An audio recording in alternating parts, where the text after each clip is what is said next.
ఒకళ్ళనొకళ్ళు బ్లాక్‌మెయిల్ చేసుకునే కార్యక్రమం స్టార్ట్ అయింది.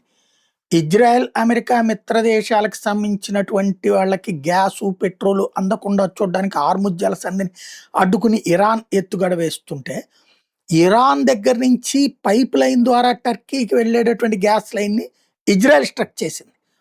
టర్కిష్ అధికారులు దీన్ని ధృవీకరించారు. కానీ ఎక్కడ జామ్ చేసిందో మాత్రం కనిపెట్టలేకపోయారు.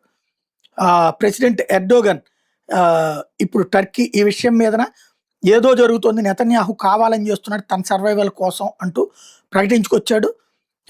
ఇది గనక మాకు ఇబ్బంది జరిగితే టోటల్ ప్రపంచానికి మేమేంటో చూపెడతామని ప్రకటిస్తున్నాడు. అయితే సమస్య ఏంటంటే ఇజ్రాయెల్ తను చేసినట్టు చెప్పట్లేదు.